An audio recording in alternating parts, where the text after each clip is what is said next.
आज का ब्रह्मा बाबा के द्वारा चलाया हुआ शिव बाबा का माउंट आबू का क्लास है। 30 अक्टूबर 1966 रविवार को रिकॉर्ड चला। तुम्हें पाके हमने जहान पा लिया है,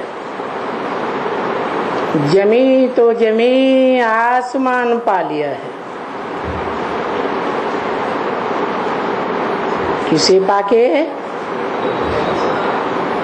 उसे पाके जो इस निराकारी दुनिया में आकर के विश्व की बादशाही देता है।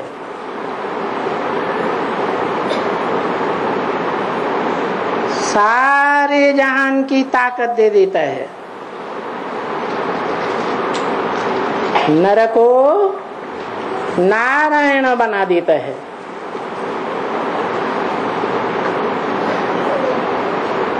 वो नर ही ये गीत गा सकता है। जिस नर से नारायण बनने वाले के राज्य में सब यथा राजा तथा प्रजा हुआ करते हैं।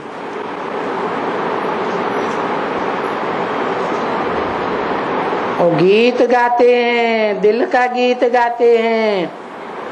तुम्हें पाके हमने जहां पा लिया है, जमी तो जमी आसमान पा लिया है। आज की दुनिया के तो देश देश में जमीन के बंटवारे हुए पड़े हैं। अरे देश देश के छोड़ो, घर घर में जमीन के बंटवारे हुए पड़े। और वो बेहद का आत्माओं का बाप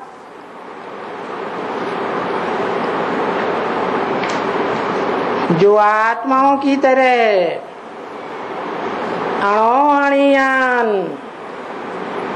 अणु से भी अणु, अति सूक्ष्म ज्योति बिंदु निराकार शिव है। वो आ करके सारी जमीन हम बच्चों को देता है, भारत को देता है। आज तो देश देश में आसमान के भी हिस्से बटे हुए हैं, समंदर भी बटा हुआ है। वो आता है तो सारी दुनिया का आसमान हमारा है, सारी दुनिया की जमीन हमारी है, सारा सागर ही हमारा है। क्योंकि वो बेहद का ज्ञान सागर बाप है, जो जन्म मरण के चक्कर में न आने के कारण त्रिकालदर्शी है। हम सब मनुष्य आत्माएं जन्म मरण के चक्र में आने के कारण पूर्व जन्म की सारी बातें भूल जाते हैं। इसलिए हम सब अज्ञानी हैं, क्योंकि अपन को देह समझ बैठे हैं। वो बाप आकर के बताता है आत्माओं का कि तुम ज्योति बिंदु आत्मा हो, भ्रकुटी के मध्य में बैठी हुई हो। भ्रकुटी इसीलिए कहा जाता है कि वो आत्मा का स्थान बड़ी पूरी कुटी है।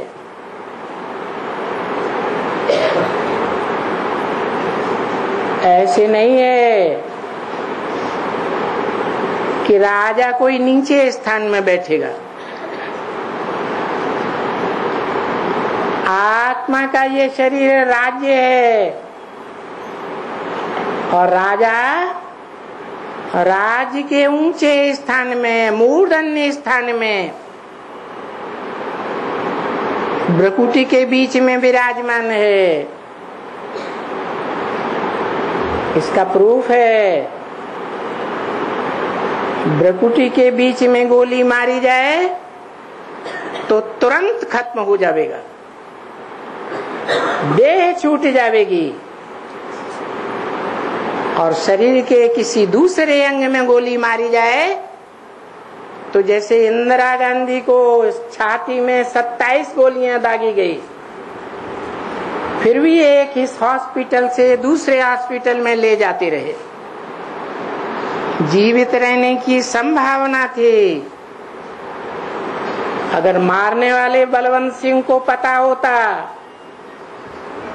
कि भ्रकुटी के बीच में आत्मा निवास करती है, तो वो एक ही गोली में निशाने से खेल खलास कर सकता था। तो देखो, ये दुनिया एक रंगमंच है। इस रंगमंच पर हम 84 के चक्र में आकर के भांति भांति के शरीर लो करके पार्ट बजाते हैं। पार्ट बजाने वाली हम आत्मा है, न कि शरीर। हम आत्माओं को वो बेहद का बाप आकर के ज्ञान देते हैं कि तुम आत्माएं पार्टधारी हो, ज्यादा से ज्यादा 84 के चक्र में आने वाली हो, और कम से कम इस सृष्टि में एक जन्म जरूर लेती हो। मैं जो नई सृष्टि रचता हूं, अर्थात शिव बाप आकर के इस सृष्टि में जो नई सृष्टि रचते हैं, वो बाप गॉड इज ट्रुथ कहा जाता है। और ट्रुथ इज गॉड कहा जाता है। सच्चाई एक होती है, सच्चाई अनेक नहीं हो सकती। और इस कलयुगी दुनिया में नंबरवार सब सच्चे हैं और नंबरवार सब झूठे हैं, परंतु 100% सच्चा कोई भी नहीं। वो बाप आकर के बताते हैं कि बच्चे, तुम पार्टधारी आत्मा हो इस रंगमंच पर, और तुम आत्मा अनेक जन्मों में अनेक चोले लेकर के क्या क्या पार्ट बजाते हो, वो मैं इस सृष्टि पर आकर के तुमको बताता हूं।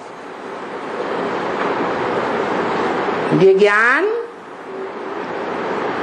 एक परमपिता परमात्मा शिव के अलावा और दुनिया में कोई भी नहीं दे सकता।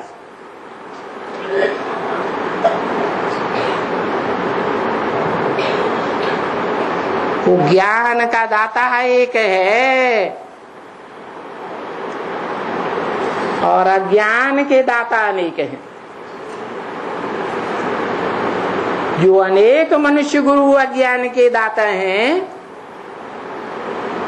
उनके आने के बाद हिस्ट्री में ये साबित होता है, जो 2500 वर्ष की हिस्ट्री प्रूफ सहित मिलती है, वो सब नीचे गिरते हैं, विकारों में गोते खाते रहते हैं,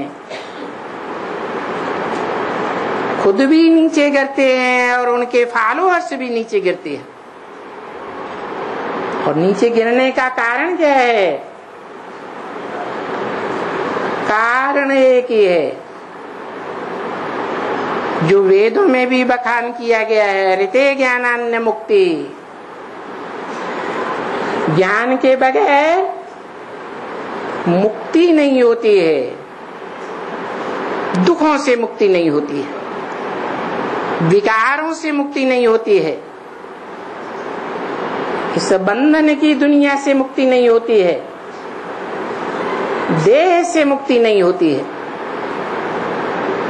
ज्ञान से मुक्ति और अज्ञान से जन्म जन्मांतर का क्या होता है?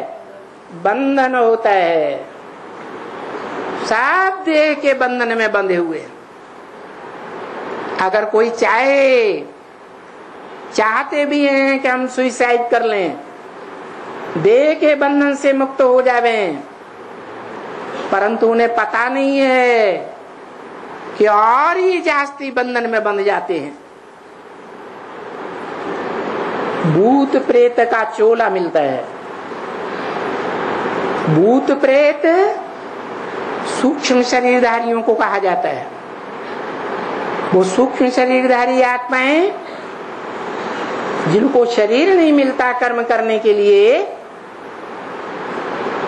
वो कर्मों के बंधन से तो छूटती हैं, लेकिन फिर लंबे समय तक भटकती रहती है। इसी दुनिया में भटक भटक करके जब उनके पापों का बोझ खत्म हो जाता है या पापों का बोझा ढीला हो जाता है, तब उनको जाके जन्म मिलता है। इसलिए गीता में कहा है, मेरी उपासना करने वाले मेरे से प्राप्ति करते हैं, मुक्ति और जीवन मुक्ति की प्राप्ति करते हैं। देवताओं की उपासना करने वाले देवताओं से प्राप्ति करते हैं। फरिश्तों की उपासना करने वाले फरिश्तों से प्राप्ति करते हैं, और भूत प्रेतों की पुजारी भूतों से प्राप्ति करते हैं और जन्म जन्मांतर भूत प्रेत योनि में जाते हैं। तो भला बताओ, सबसे ऊंचे से ऊंचे प्राप्ति कौन कराने वाला है? मनुष्य आत्माएं प्राप्ति कराती हैं। जो मनुष्य आत्माएं, चाहे वो इब्राहिम हो, बुद्ध हो, क्राइस्ट हो, गुरु नानक हो, कोई भी हो, खुद भी देह के बंधन में आते रहे, खुद भी नीचे गिरे और सारी दुनिया की मेंटेलिटी नीचे गिरती गई। दुनिया में लड़ाई झगड़ा दंगा फसाद मनुष्यों के अज्ञान के कारण बढ़ता रहा। इससे साबित होता है कि नर, जिसे मनुष्य कहा जाता है, मननात् मनुष्य, मन चलायमान जिसका होता है,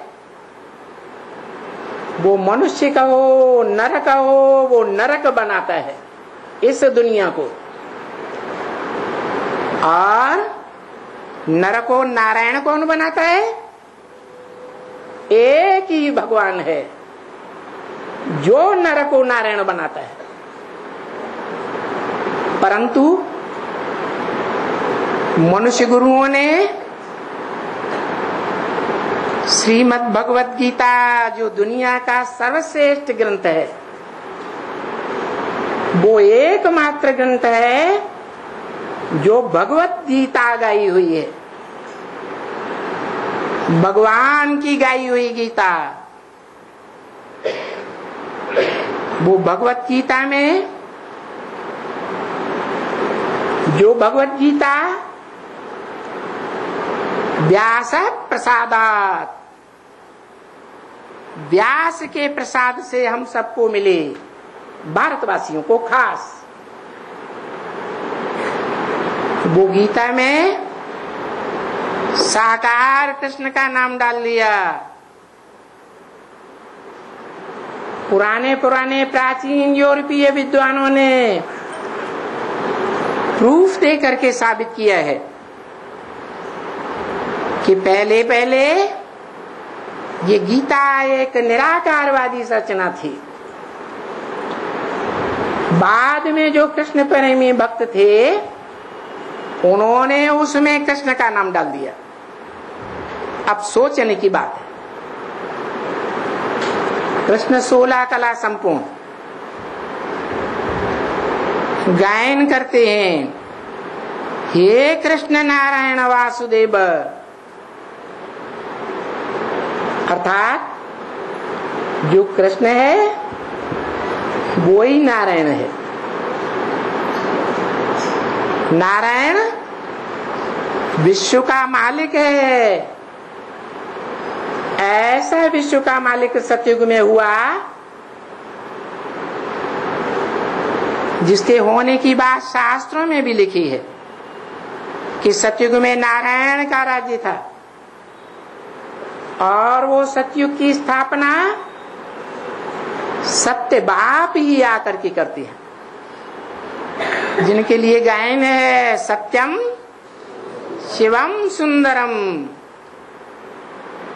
वो सुंदर दुनिया की रचना करते हैं। शिवम माना कल्याणकारी दुनिया की रचना रचते हैं। वो देवताएं कल्याणकारी कहे जाते हैं। उनके द्वारा किसी का कल्याण नहीं होता। इसलिए आज भी भारत में मंदिरों में उन देवी देवताओं की पूजा होती है। पूजा का आधार है पवित्रता। पवित्रता कहो, सच्चाई कहो, देवत्व कहो, वो देने वाली आत्माओं को देवता कहा जाता है।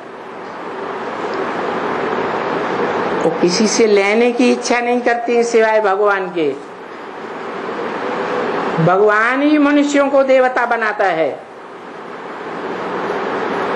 ऐसा देवता बनाता है, ऐसे युग की रचना करता है जहां कृष्ण जो बड़ा होकर के नारायण कहा जाता है उसी की महाराजा के रूप में मान्यता है। सतयुग में नारायण का राज्य होता है, त्रेता में राम का राज्य होता है। ये राम कृष्ण की दुनिया है, सतयुग और त्रेता। परंतु ये 2500 वर्ष की दुनिया सतयुग और त्रेता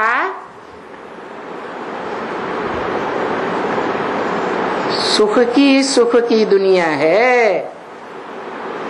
वहां दुख का नाम निशान नहीं होता। ऐसे तो रामायण में भी गाया हुआ है राम राज्य, परंतु विकारी बुद्धि मनुष्यों ने राम राज्य में भी रावण दिखाई दिया। नारायण के राज्य सतयुग में भी हिरण्यकश्यप जैसे राक्षस दिखाई दिए। वास्तव में भगवान जब इस सृष्टि पर आते हैं तो आकर के झूठ खंड का विनाश करते हैं। झूठ खंड है ही कलयुग, जिसे कलह क्लेश का युग कहा जाता है। कलह क्लेश के युग में सब दुखी होते हैं। कोई तन से दुखी, कोई धन से दुखी, कोई मन से दुखी, कोई संबंधियों से दुखी। ऐसी इस सृष्टि की एक भी मनुष्य आत्मा नहीं जो दुखी जीवन ना अनुभव करती हो, क्योंकि ये 2500 वर्ष की जो दुनिया है इसमें मनुष्य गुरुओं का साम्राज्य होता है। इब्राहिम 2500 वर्ष पहले आकर के इस्लाम धर्म की स्थापना करते हैं। बुद्ध ने आकर के 250 वर्ष के बाद चीन जापान देशों में बौद्ध धर्म की रचना की। क्राइस्ट ने आकर के 2000 वर्ष पहले क्रिश्चियन धर्म की यूरोपीय खंडों में स्थापना की। ये मुख्य धर्म पिताएं हैं, बाकी तो इनके सहयोगी धर्म है। जैसे बुद्ध धर्म का सहयोगी बाद में हुआ संन्यास धर्म, शंकराचार्य के द्वारा चलाया हुआ। इब्राहिम का सहयोगी धर्म हुआ मुस्लिम धर्म।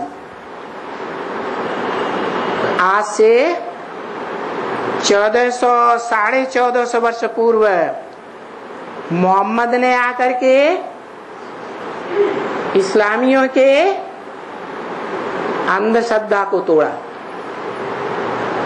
जो इस्लामी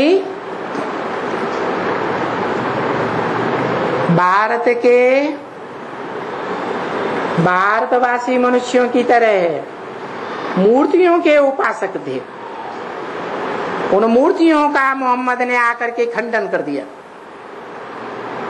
कहने का तात्पर्य है 4 ही मुख्य धर्म हैं और चारों ही मुख्य धर्म के जो पूर्वज आत्माएं हैं वो हमारे भारतवर्ष से उभरती हैं।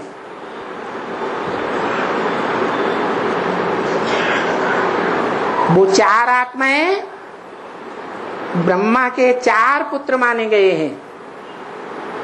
पहलौटी के 4 पुत्र मानसी सृष्टि से उत्पन्न हुए, क्योंकि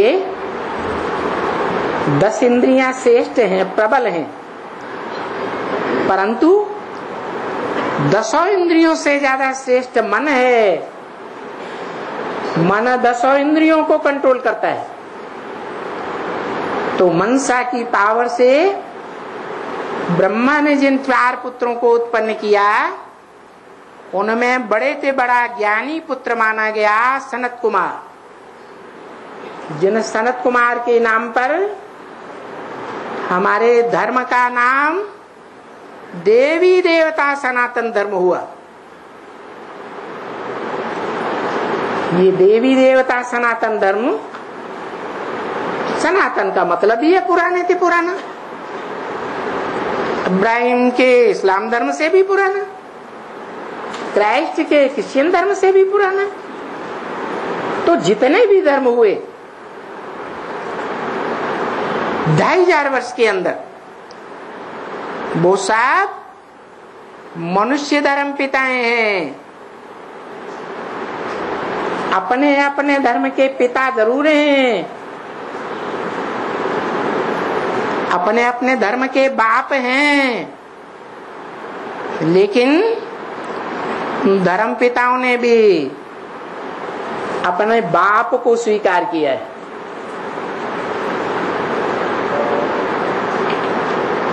मुसलमान या इस्लामी अल्लाह को मानते हैं, क्रिश्चियंस गॉड फादर को मानते हैं, लेकिन उसको निराकार समझते हैं। उसके साकार विग्रह को नहीं पहचान पाते। जैसे आत्मा निराकार है, ज्योति बिंदु है, अति सूक्ष्म ज्योति बिंदु है, इन आंखों से दिखाई भी नहीं पड़ता, इसलिए कहते हैं निराकार। तो आत्मा जैसे निराकार है वो शरीर के बगैर कोई काम नहीं कर सकती। ऐसे ही बिंदु बिंदु आत्माओं का बाप ज्योति बिंदु, जिसे शिव कहा जाता है, जिसका साकार विग्रह मंदिरों में लिंग के रूप में बड़ा पूजा जाता है, बड़े रूप में। आज भी दुनिया में सबसे जास्ती शिव के मंदिर बने हुए हैं और देवताओं के मुकाबले, और किसी देवता के इतने मंदिर नहीं। पुरानी से पुरानी खुदाइयों में भी, जितनी भी दुनिया की पुरानी खुदाइयां हुई हैं, उनमें वो निराकार की यादगार लिंग मूर्तियां ही मिली है। निराकार का मतलब ये नहीं है कि वो सदैव बिंदु ही रहता है, नहीं, वो साकार शरीर में प्रवेश भी करता है, जैसे भूत प्रेत आत्माएं प्रवेश करती हैं। ये जैसे कहा जाता है कि शंकराचार्य ने एक राजा के तन में प्रवेश करके पाठ बजाया, ऐसे ही वो शिव परम पिता परमात्मा प्रवेश करने योग्य है। इसलिए गीता में एक शब्द आया है, प्रवेश तुम, मैं प्रवेश करने योग्य हूं। अगर प्रवेश नहीं करेगा तो स्वर्ग की दुनिया कैसे रचेगा? रचने वाला रचयिता तो साकार ही चाहिए ना। कुम्हार गढ़े की रचना रचता है तो गढ़ा भी साकार और रचने वाला भी साकार। बाकी निराकार जो है वो तो निराकारी दुनिया का वासी है। जिस निराकारी दुनिया में हम सब आत्माएं पहले कभी रही पड़ी थी, आज से ठीक 5000 वर्ष पहले, 2500 वर्ष की सृष्टि है स्वर्ग की, रामकृष्ण की दुनिया, जिसकी हिस्ट्री का मनुष्यों को पता नहीं है, शास्त्रों में अगड़म बगड़म करके लिख दिया है। कहावत है, कै समझे कवि, कै समझे रवि। रवि ज्ञान सूर्य को कहा जाता है। वो ज्ञान सूर्य जब इस सृष्टि पर आता है तब बताता है कि बच्चे, इस सृष्टि में आधा समय सुख की दुनिया है, जो मैं रचता हूं, जिसे स्वर्ग कहा जाता है। उस स्वर्ग को मुसलमान लोग भी जन्नत के रूप में याद करते हैं, क्रिश्चियन लोग भी पैराडाइज के रूप में याद करते हैं, और क्रिश्चियंस की मान्यता भी है कि भारत में लॉर्ड कृष्ण का राज्य था।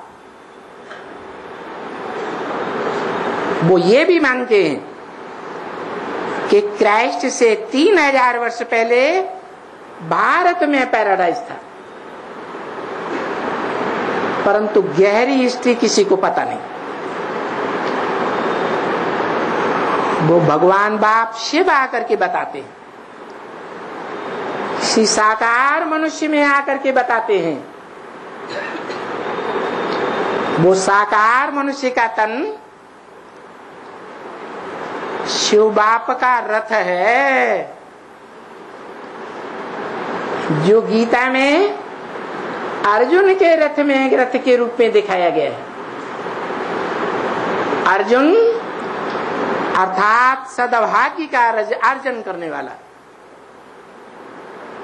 नारायण ही सद्भाग्य का अर्जन करने वाला है 100%। बाकी मनुष्य नंबर बार। 100% सद्भाग्य क्या? वही 100% सद्भाग्य है जो नारायण सारे विश्व के ऊपर कंट्रोल करता है। 500-700 करोड़ की दुनिया के लिए भी कंट्रोलर है। दुनिया के बड़े बड़े महत्वाकांक्षी हुए, हिटलर, नेपोलियन, मुसोलिनी, अलेक्जेंडर, लेकिन कोई भी विश्व के ऊपर कंट्रोल नहीं कर सके, क्योंकि उनका रास्ता ही गलत था। उनका रास्ता था हिंसक, हिंसा के आधार पर सारे विश्व पर कंट्रोल करना चाहते थे। और भगवान हिंसा सिखाएगा। आज के जो धर्मात्माएं हैं वो भी कहते हैं हिंसा नहीं करनी चाहिए, दुख नहीं देना चाहिए। तो भगवान जो सुख का सागर कहा जाता है, वो आकर के महाभारत का खूनखार युद्ध कराते हैं? नहीं, भगवान आकर के अहिंसक युद्ध कराते हैं। वो अहिंसक युद्ध है ही सत्य और असत्य का युद्ध, विकारियों और निर्विकारी देव आत्माओं का युद्ध।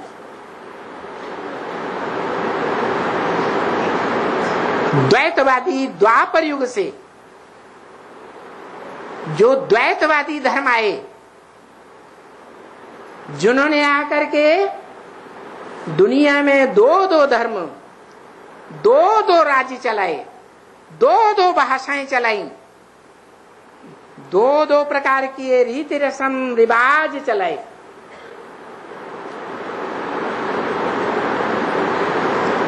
भारत की देवात्माएं जो द्वापर युग से अपन को न जानने के कारण हिंदू कहलाने लगे,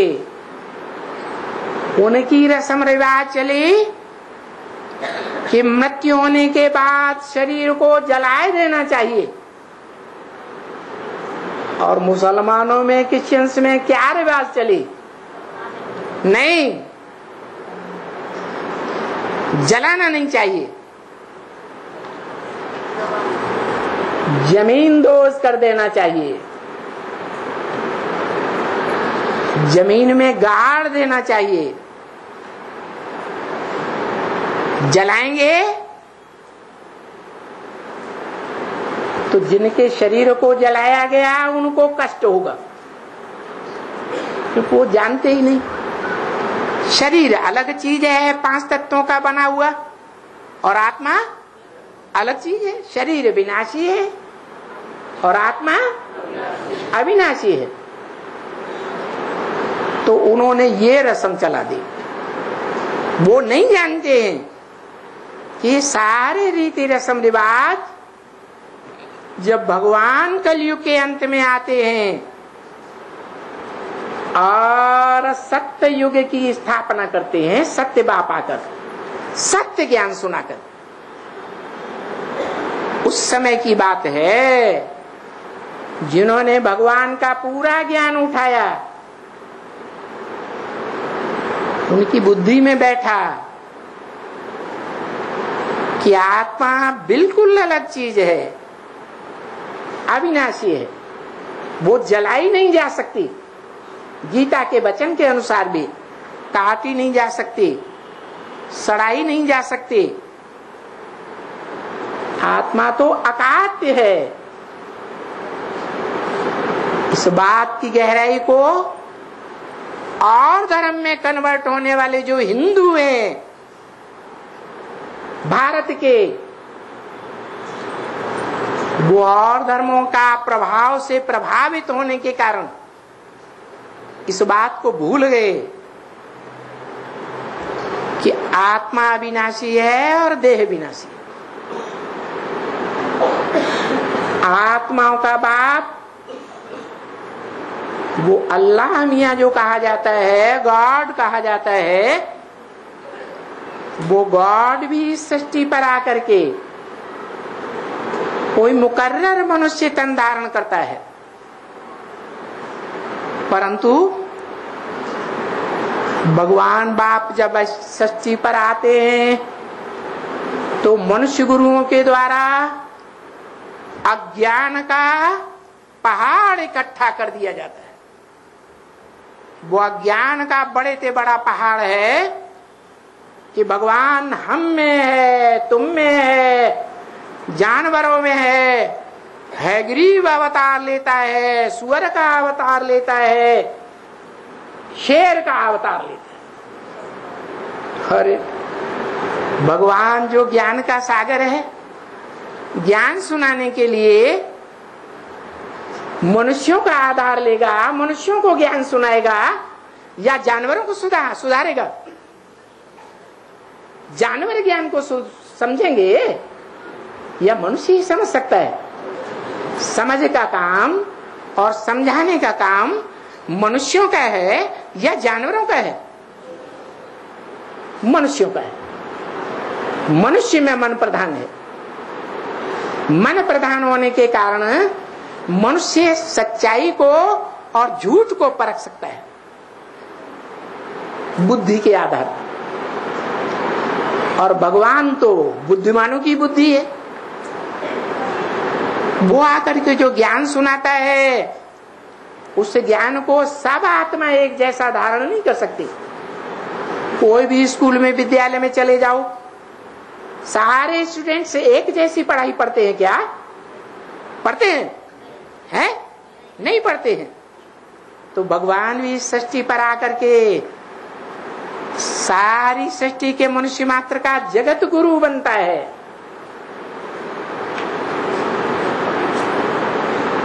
जगत गुरु का काम ही है सारे जगत की आत्माओं का उद्धार करना। गुरु उसे कहा जाता है जो भारी हो। वो एक ही आत्मा है जो सृष्टि रूपी रंगमंच पर सबके सामने भारी है, ताकतवर है। त्रिकालदर्शी होने के कारण हम सब मनुष्य आत्माएं तो अल्पज्ञ हैं। वो बाप जब आते हैं तो बताते हैं कि मैं जब आता हूं तो ये जो रीति रस्म रिवाज चलते हैं उनकी शूटिंग भी तुम बच्चों के द्वारा होती है। नंबर 1, जो मेरे सूर्यवंशी बच्चे हैं वो ज्ञान सूर्य का पूरा ज्ञान उठाते हैं। यथा राजा तथा प्रजा, वो सूर्यवंशी प्रजा भी ज्ञान में बहुत प्रबल होती है। उनके अलावा जो और वंश की आत्माएं हैं,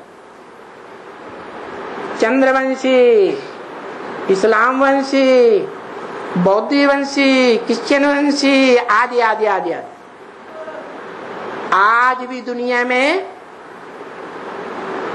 9 धर्म फैले हुए हैं जो भगवान को कुछ न कुछ किसी न किसी तरीके से मानने वाले हैं। एक ऐसा है जो भगवान को भी नहीं मानता, आत्मा को भी नहीं मानता, स्वर्ग को भी नहीं मानता, नरक को भी नहीं मानता। उसे आस्तिक कहेंगे या नास्तिक? वो नास्तिक, वो है रशियंस।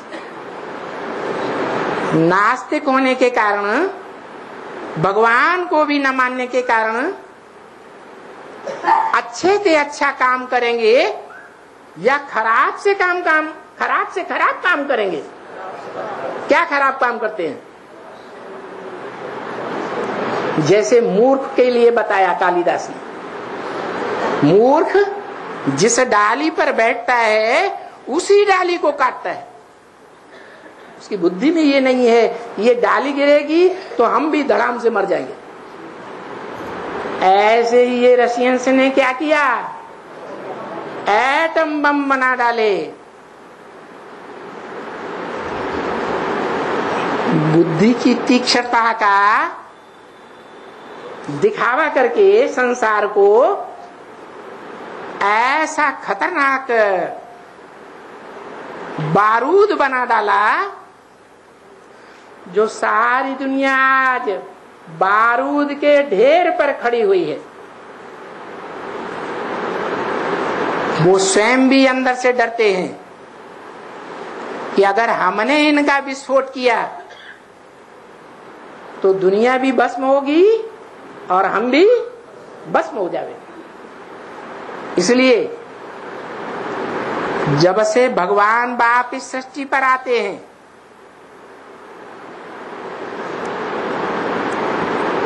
1936 से पहले एटमिक एनर्जी का नाम निशान दुनिया में नहीं था। 1945 में वो 20-20 मेगावाट की बम्बियां छोड़ी गईं जापान में और भयंकर विनाश हो गया। आज तो हजारों हजार मेगावाट के वो बम बने हुए हैं जो इस तरह की कई दुनिया को खत्म कर सकते हैं।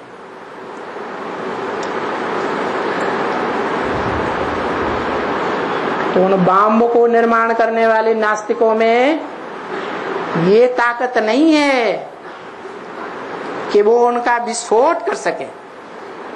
वास्तव में तो उनमें वो भी ताकत नहीं थी जो निर्माण कर सके, क्योंकि हमारे यहाँ एक बड़े से बड़ा देवता गाया हुआ है जिसके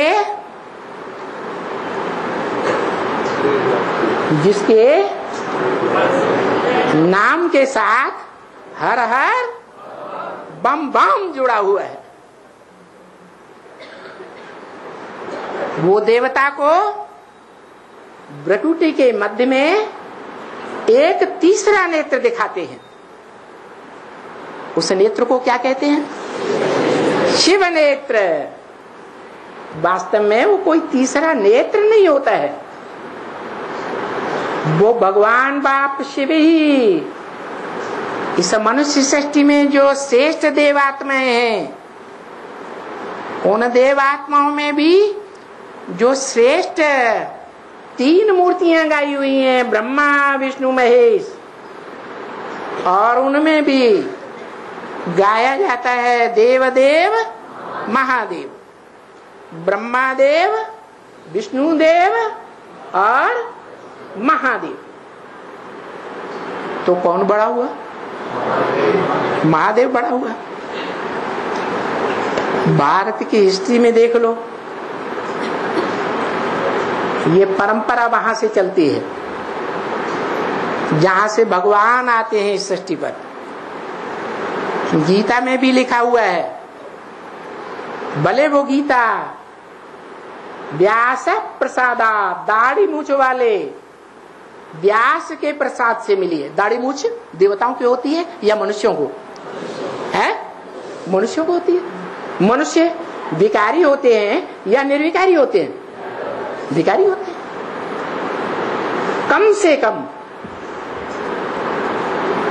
विकारी भी हो सकते हैं और ज्यादा से ज्यादा भी विकारी हो सकते हैं।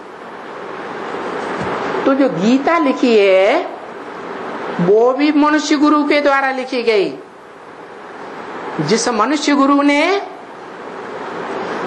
बाद में ये स्वीकार कर लिया कि आत्मा सो परमात्मा, अहम ब्रह्मास्मि, भगवान सर्वव्यापी है। अब बताओ, भगवान अगर सर्व में व्यापी है तो ऊंचते ऊंच भगवान जो गाया हुआ है उसको सबके अंदर हमारी बुद्धि याद करेगी तो बुद्धि बिखर जाएगी या एकाग्र बनेगी? तो देखो मनुष्य गुरुओं ने क्या कर दिया, सबकी बुद्धि बिखर गई।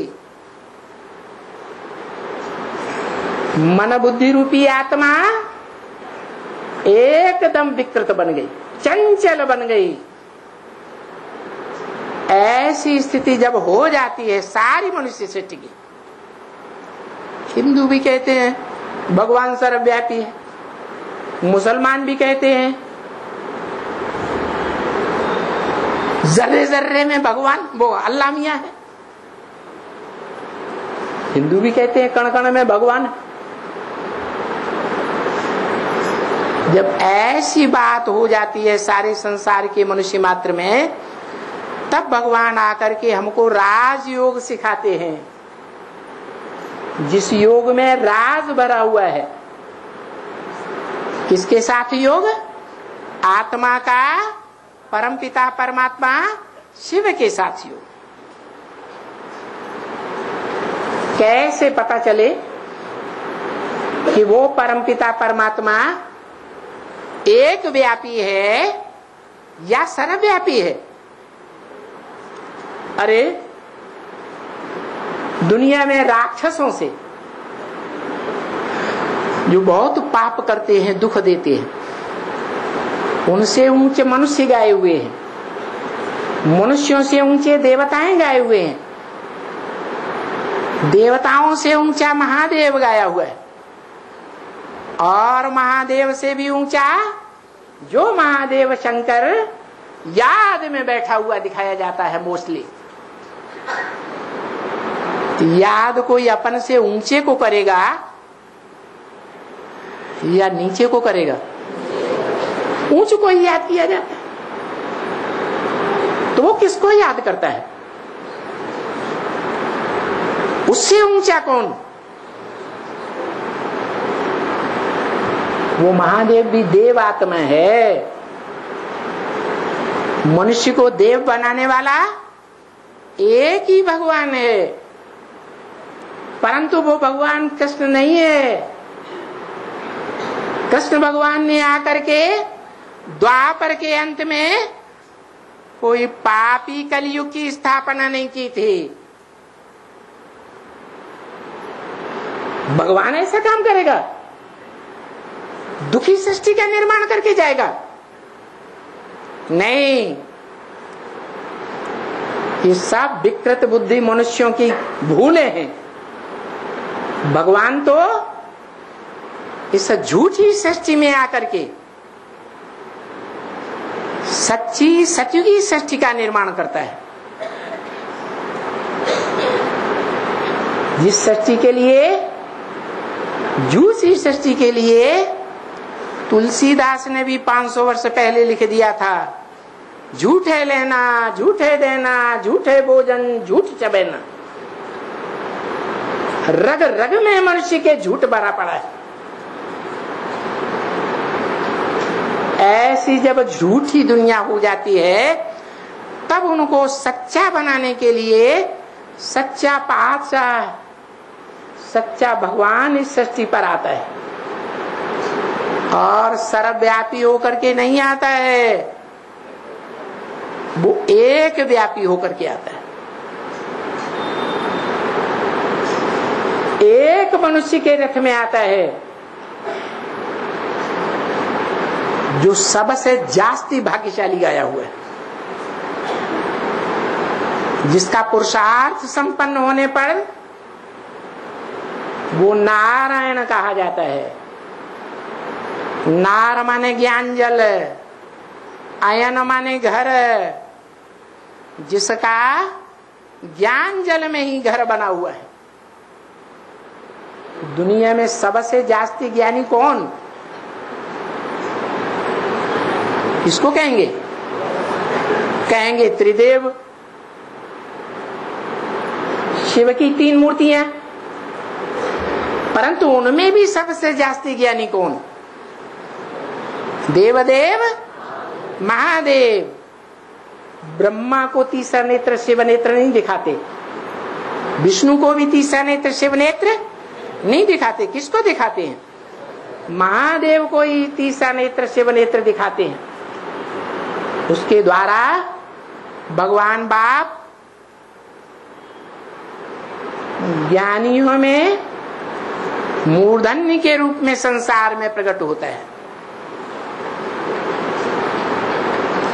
जो निराकार ही है, माना जिसमें प्रवेश करता है उसको ऐसा पुरुषार्थ सिखाता है कि तुम अपन को ज्योति बिंदु आत्मा समझते हुए मुझ परमपिता परमात्मा शिव ज्योति बिंदु को याद करो।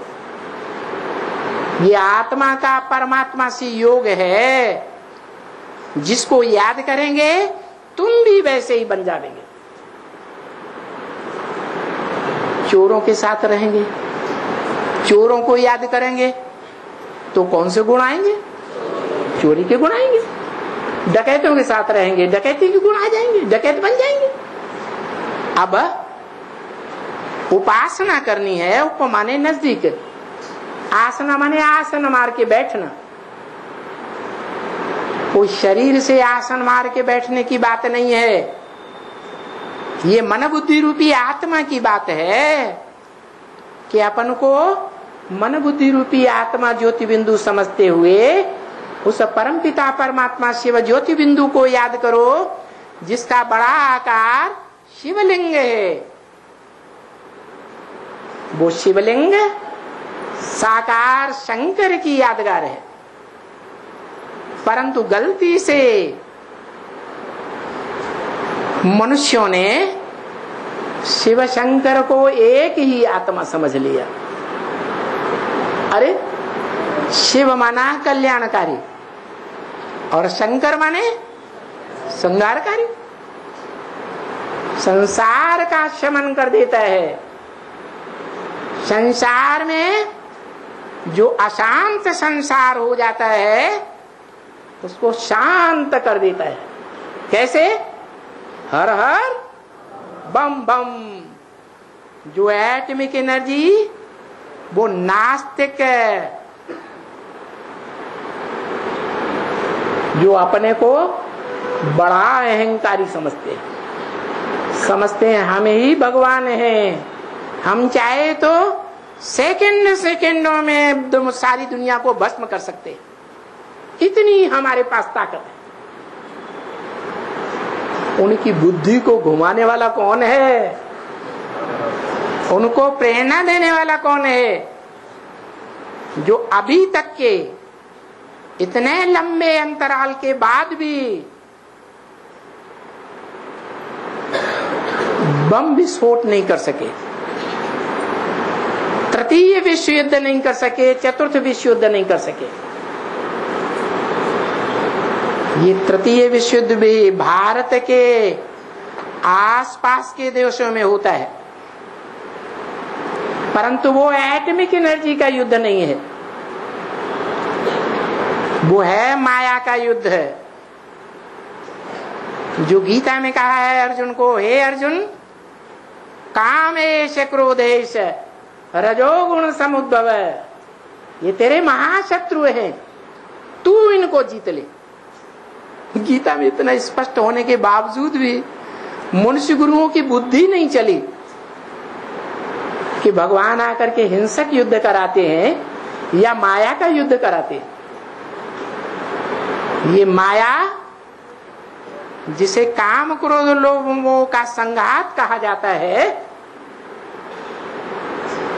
ये मनुष्यों में भी होती है, पुरुषों में, लेकिन अकेले पुरुषों में वो माया काम नहीं कर सकती, स्त्रियों में भी होती है। वो एक रूपक बनाया है चित्रकारों ने, 10 सिर का रावण, 5 विकार पुरुष के और 5 विकार स्त्री के। मान लो काम विकार ही है, किसी पुरुष में काम विकार भरा पड़ा है, तो क्या उस काम विकार को वो अकेले भोग सकता है? उसे क्या चाहिए? स्त्री चोला चाहिए या नहीं चाहिए? तो स्त्री को मंदोदरी के रूप में दिखाया है। मंद उदरी, मंद है जिसका बुद्धि रूपी पेट, बुद्धि उतनी नहीं चलती, मन उतना तीव्र नहीं है, इंद्रियां भी उतनी शक्तिशाली नहीं है। कलयुग के अंत में जो स्त्री जाती है वो पुरुष है जिनको रावण के 5 मुख दिखाए जाते हैं, काम क्रोध लोभ मोह अहंकार, वो पुरुष प्रबल होने के कारण इंद्रियों से स्त्री जाति को अबला बनाए देते हैं। उसी स्त्री जाति को भगवान बाप आकर के शिव शक्तियां बनाते हैं और उन शिव शक्तियों के द्वारा नई दुनिया का उद्घाटन कराते हैं। उन्हीं शिव शक्तियों के द्वारा असुरों का संहार भी कराते हैं। जिन शिव शक्तियों में महाकाली गाई हुई है, वो क्या करती है संसार के जितने भी दुखदाई पुरुष हैं, और सारी दुनिया में सारे पुरुष दुखदाई, तो क्या करती है, सभी असुरों का खात्मा कर देती। कोई गला स्थूल काट करके खात्मा करने की बात नहीं है, ये बेहद की बात है, बैठ करके समझने की बातें हैं कि वही जो 9 देवियां गाई हुई हैं, 9 धर्म से विशेष आत्माएं चुनी हुई, वो 9 देवियां जिनमें एक महारानी गाई जाती है, राधा रानी, और बाकी 8 पट्ट रानियां गाई जाती है। मतलब पुरुषार्थ करते करते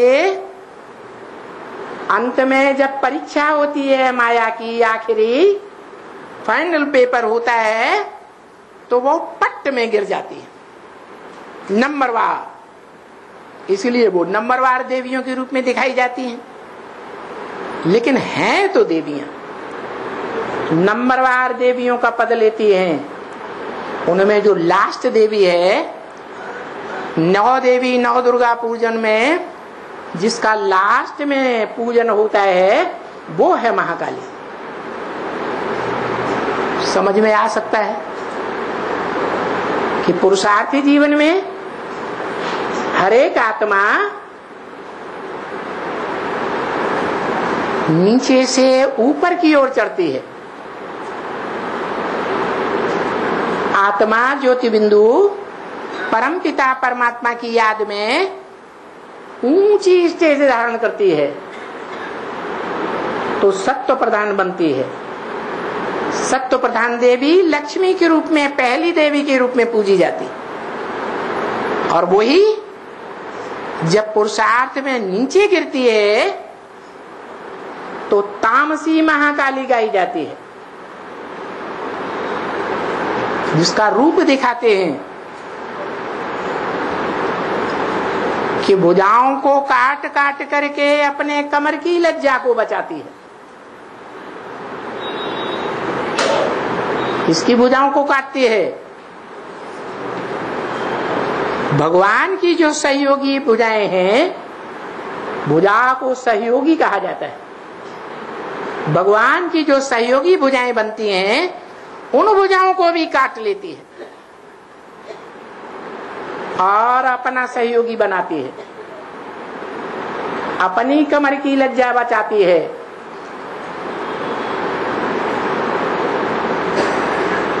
काले मुंह वाली देवी कही जाती है। भारत में प्रसिद्ध है महाकाली, और उसके मुकाबले महागौरी। महागौरी कौन है? राधा। और महाकाली कौन है? वो ही जगदम्बा, जो सत्व प्रधान पुरुषार्थ में एक भगवान की बनकर के रहती है और दुर्गा का रूप धारण करती है।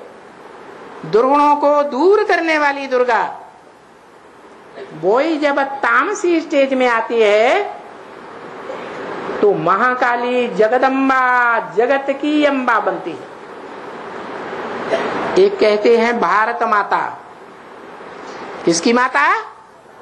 भारतवासियों की माता। और उसके मुकाबले दूसरी है जगत माता जगदम्बा। बताओ,